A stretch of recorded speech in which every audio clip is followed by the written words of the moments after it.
everybody. Welcome back to the Gulf Coast Texas High School Football Huddle, brought to you by Citizens Medical Center. I'm your host, Chris Daly, and we have a great show for you this week.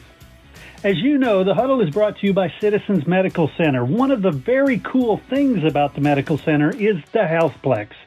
Citizens Healthplex is Victoria's premier medical fitness and wellness facility. If your goal is to improve your health, prevent disease, help you get strong and fit, or just be well, Citizens Healthplex is for you. In fact, it's for me too. You'll probably see me and my wife there. Their 7,200 square foot facility has everything you need to maximize your enjoyment and get results. They offer all the space, equipment, and classes you'll ever need to get fit and healthy, including a large array of strength and cardio equipment, over 75 classes per week, a degreed and certified fitness staff offering professional instruction. Oh, and if you need to relax, try the steam rooms, whirlpools, dry saunas, and massage therapy. You want to lose weight?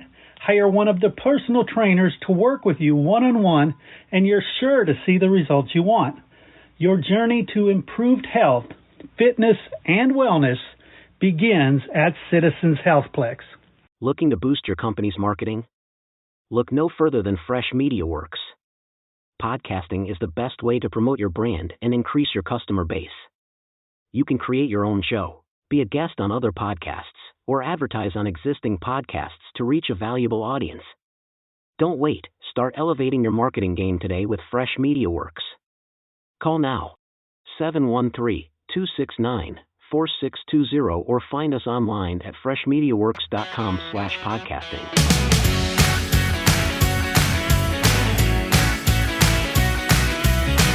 All right, everybody join me in welcoming Mike Foreman from the Victoria Advocate to the Gulf Coast Huddle. Mike, how are things? Just getting ready for week one, like I'm sure you are. Very busy. Yeah, I keep saying this should be a national holiday. I know it's Texas high school football. It still should be a national, maybe international. Yeah, I don't know about that, but boy, it's coming fast, isn't it? Yeah, it is, and we've got quite a few teams we're doing coaches shows with in the Gulf Coast. Schulenburg, Flatonia, Cal Allen, Industrial. I'm sure I'm missing somebody, but we're doing quite a few. But you're the expert in the area, so talk to me. What do you see going on in the Gulf Coast? Well, it's funny. We're not starting slow. I can tell you that. We have quite a few big games in this week one, which is really kind of unusual. But I was looking at the schedule and I was thinking, wow, we've got like 4 or 5 games that or maybe more that are worth covering. But obviously, being one person, can't do them all. But the game I'll be at will be Columbus at Cuero. Really looking forward to this. Columbus, of course, has Adam Schobel back for his senior year. They ranked number 2, I believe, in Dave Campbell's preseason poll. And they got the Rigdon kid from the 6-man state champion, I believe it was Benjamin. And I'm real curious about that. I know he's committed to Air Force, so he's obviously a decent athlete. And then on the other hand, you got a Cuero team that I think people are kind of curious about. Their secondary is very young, which I'm sure is a concern going in against Schobel. But they have up front, they should be very good. So I think this is going to be a good test for both teams, to start out the season. Yeah, definitely. But like I always say, week one really doesn't mean anything because, a lot of teams are just trying to figure out who should be the starter. So it might not even be the same lineup in 3 weeks.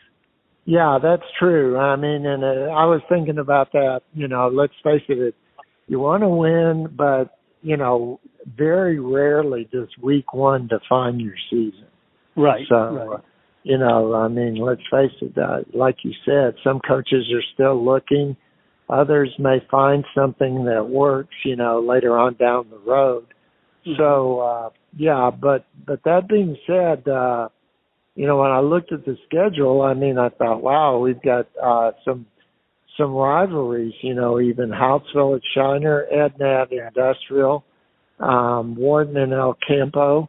I mean, those are, pretty big rivalries, and usually your rivalry games don't come at the first game of the season, but that's happening. And, of course, we got some other big games, East Bernard's at Goliad. That could be a good one. And, we have Yoakum at Calhoun, which is another interesting matchup. So there are quite a few games this week that could be very interesting. Yeah, definitely. What do you think about Tidehaven this year? I'll tell you, I saw Tidehaven in its scrimmage against Refugio, and this is what I think. I think that they can throw the ball. Their running game, obviously when you lose to Joseph Dodds, who's at Baylor, you're not going to probably be as strong. But the sense I get is one thing Coach David Lucio said after that scrimmage is he had a group out there, a second group, he said, had 9 freshmen and sophomores. Wow. And those kids look pretty good. I think, and he'll probably say this too, they're probably maybe a year away from being as good as they were last year. But that being said, I still think they're going to be pretty good this year because they do have Cale Russell back. And, as long as, and he's got some receivers that can catch the ball. Both of their receivers that caught the ball in that scrimmage, they've got receivers. So I think Tidehaven is, if I had to pick a district favorite, I think I'd still go with Tidehaven, even though, I'm not really sure what to expect from East Bernard. Right. Yeah, for me, I've always said if you've got a passing game early, you're ahead of the game because running backs, although, you don't always get one of those amazing ones that is a total game changer, they're easier to develop, I think. Yeah, that's right, too. And, in fact, it's funny because here at Cuero, I was just talking to Coach Jared Peacock, and he was saying that they could be going with a running back by committee. Yeah. So, obviously, like you say, if you've got a kid that's a game changer, well, that's a big deal. But otherwise, like you can find someone that can play. Usually you can find someone that can play running back. Yeah, and it's a little slower to develop that passing game for sure. Yeah, it's harder. But, like with Tidehaven, you have Cale Russell, who's been a starter basically since he was a freshman. Mm-hmm. And, when you got a kid that's got that kind of experience, played in a lot of big games, then obviously, that's going to be a big help. Yeah. Definitely. And what are your thoughts on Cal Allen? Charlie Reeve moving over from Victoria East, going to Cal Allen, historic program. What are your thoughts there? Well, I know Charlie's going to do a good job, but what I wonder, and from what I've seen, that district is not the strongest. So I really don't foresee them having much trouble in district. But I know Charlie will do a good job. It's just the dynamics are kind of interesting because he's the first outside coach in 40 yeah, exactly. Yeah, I mean, there's a whole culture thing that they're going to go through. I think Charlie obviously is a good coach to do it. Look what he did in 1 year at Victoria East. I mean, he came in there and just totally changed the attitudes and kind of changed the fortunes of that program. Yeah. So I think he'll do fine at Cal Allen. My only question is, and of course, I don't follow Cal Allen that closely, but my biggest question is, I don't know what the talent level is there, if they're up to the same kind of talent as they've had over the years. Right. Yeah, well, that's I guess what remains to be seen. But you're right. I talked with the boosters there, and they love Coach Reeves. So the community's behind him. So it's now he's just got to find the horse.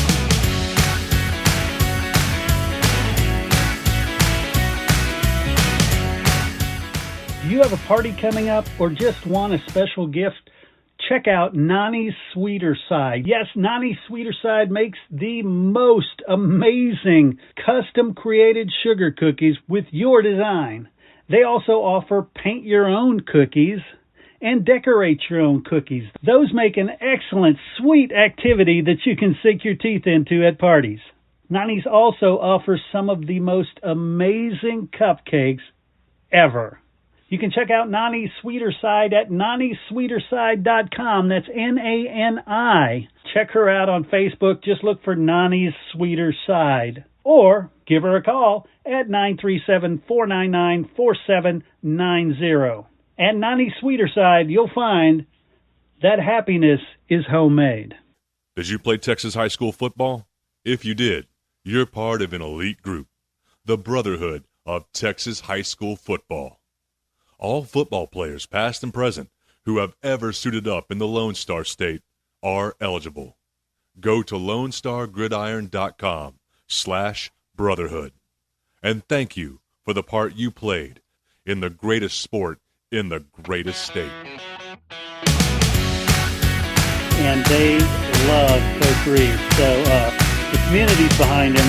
So it's now he's just got to find the horses. Right, you're right. I mean, yeah, I think that's the good thing about Charlie is, I think the community's really going to like him. I know the people in Victoria really did. Of course, he's from Victoria. Yeah. But, the people really got behind him. And that was really a big boost for the program. Definitely. Well, let's jump over to his brother. El Campo, like you said, has a pretty big game coming up. Yeah, Travis, you talk about a culture change. I mean, my gosh, when Travis went into El Campo, I mean, look at El Campo. I mean, when you think about El Campo, you think about those running backs. Yep. They run the ball. I mean, there's been maybe one or two exceptions where they've thrown the ball a little bit. But for the most part, that's a running program. And Travis has always been the kind of coach, he's balanced. He wants to throw.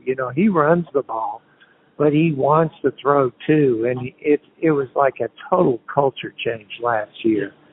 So now that they've had a year, I think they'll be a lot better off. They'll be a lot more comfortable in the system. Although I think they might still be a year away from being really, really good. But I think they're going to improve a lot. And it's kind of interesting to watch their quarterback situation because, his son is there, Colt. And I think he also has two other quarterbacks, Rich Spenrath, who I think he might start that first game since he played a majority of last year when Oliver Miles got hurt. But, I think, and I don't know about Wharton. We all know Wharton has struggled. That's a big rivalry, though, Wharton County rivalry. But I'll tell you this, I took a look at Wharton's district, and if there's ever a year Wharton or a year or two Wharton might break through, I would think it'd be now because I have no idea how those Harmony, what to expect from Katy or Sugarland Harmony and, those teams. So maybe, who knows, maybe Wharton can put together something. Excellent.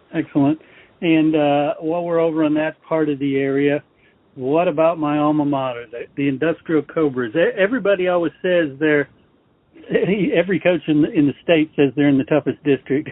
How do things look in Industrial's district? I'll tell you, of course they got Tidehaven, they got Bowling, they have East Bernard. I mean, that's going to be a test. Even though I think numbers-wise, you would think Industrial would be better off. But of course, they lost. They lost some players. Yeah.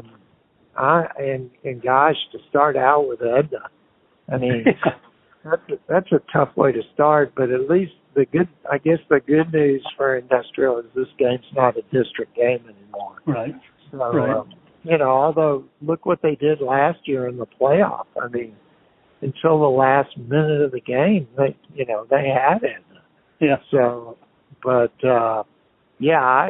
I don't know what to expect from the Cobras. I definitely think they're going to be in the playoff picture. Yes. As far as how they match up against, say, Tidehaven or someone else or an East Bernard, I guess we'll have to see. Yeah, definitely. And then what about the Victoria schools? Because, East has a new coach. I'm curious about Victoria West. They're playing Lockhart. They open up at home. I don't know. They've got to find a new quarterback and a new running back. They have a new defensive coordinator. They're running a new defense this year, which I probably is a good thing because they didn't exactly stop people from scoring last year. Most of their games were basically shootouts between two offenses. So they can play a little better defense. That would bode well for them. And as far as the East goes, they have to go to Georgetown, and East is they just have to get better and get more physical because that district they're in is just brutal. And it's got Smithson Valley in there. You have I believe Converse Wagner in there, and I mean there are just a lot of good teams in that district, and they don't have but 3 weeks to prepare for it. So I think it's going to be a shock to the system because let's face it, when you in that Corpus district, when you're playing, you obviously have a good Miller team, and usually Veterans Memorial is pretty good. But then you go these other teams who have not been good. Right. And, you don't have those teams in this district. So, they start out district with Seguin, East does. And it only gets tougher from there. So, I'm just, they're just going to have to raise the level of their play if they want to have any kind of success. Yeah, I agree. And who else in the area am I overlooking? Well, it's funny you mentioned your coach's show with Coach Hobbs at Schulenburg. Because, I was in Schulenburg yesterday, and they're playing Hallettsville Sacred Heart, but that's kind of a special night because they're going to pay tribute to former coach Schulenburg and Sacred Heart coach David Huseman, who passed away, from COVID a couple years back. And in fact, the stadium in Schulenburg is named David Huseman Memorial Stadium. And although I will say this, Coach Hobbs told me, I probably told you, that they passed a bond there in Schulenburg, and they're going to rebuild all the facilities.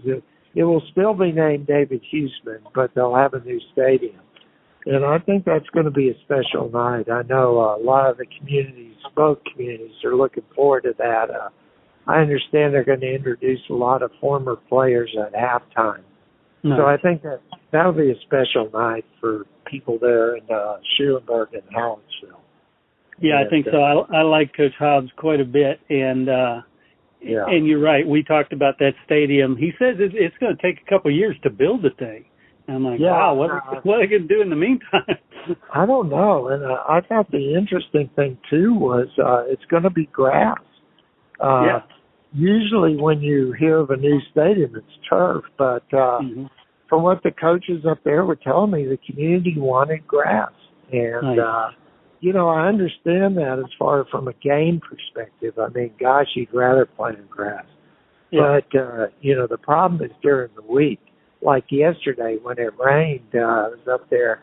They had to go into the gym because, the field would have been okay, but they didn't want to take a chance of tear it up for Friday night. So it does kind of limit you. If you do have a grass field, that's one of those things you have to deal with.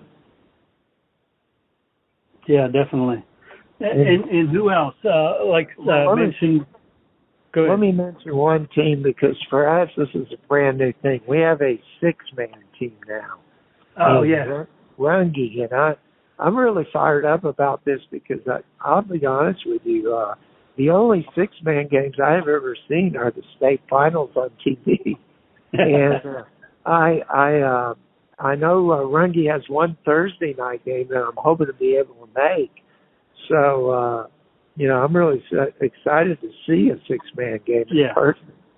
I love them. I've seen several of the championships in person, even before AT&T.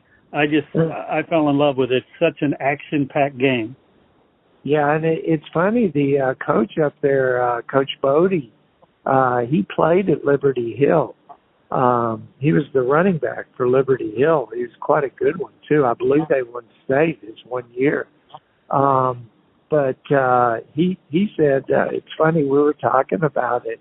He's now coached both 11-man and 6-man.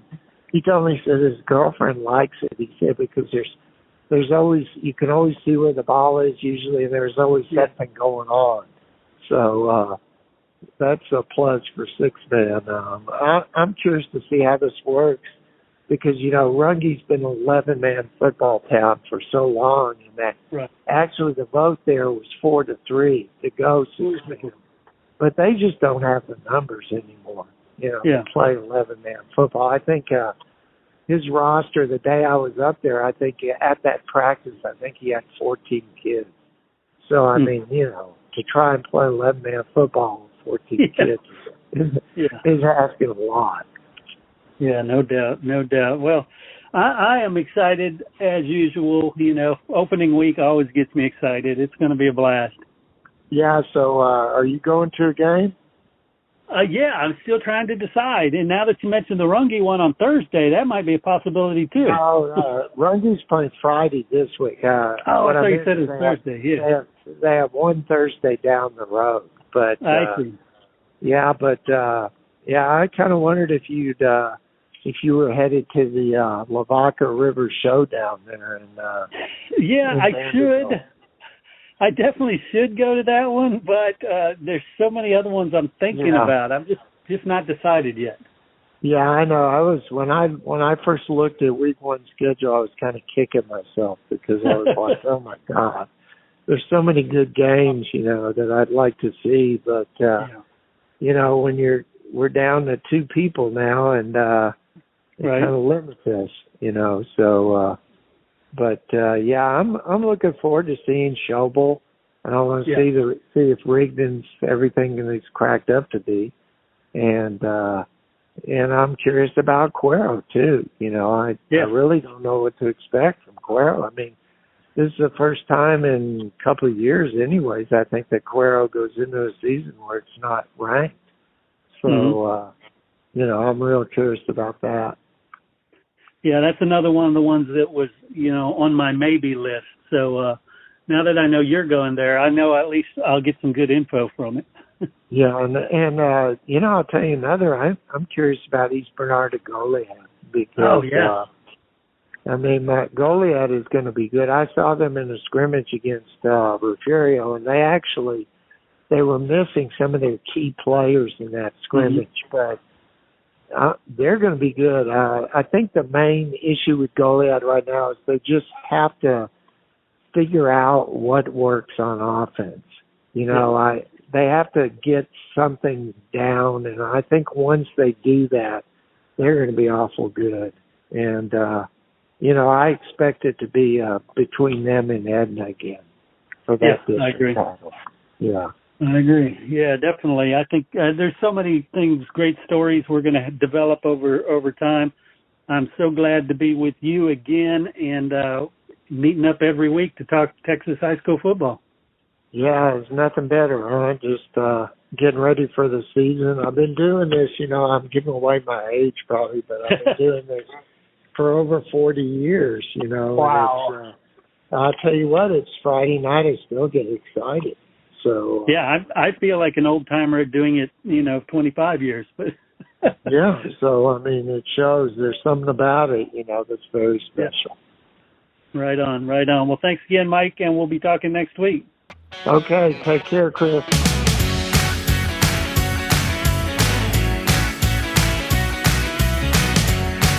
You're listening to the Lone Star Gridiron Sports Network. Hey, I want to thank you guys for tuning in, and I want to thank Citizens Medical Center for bringing you the Gulf Coast Texas High School Football Huddle. Please take a second to share this show with your friends and family. Like and subscribe on any major podcast platform, iTunes, Stitcher, Spotify, iHeartRadio, TuneIn Radio, Google Play. Wherever you find podcasts, you will find the Gulf Coast Texas High School Football Huddle. I'm your host, Chris Daly, and I'm hoping to see you at the game.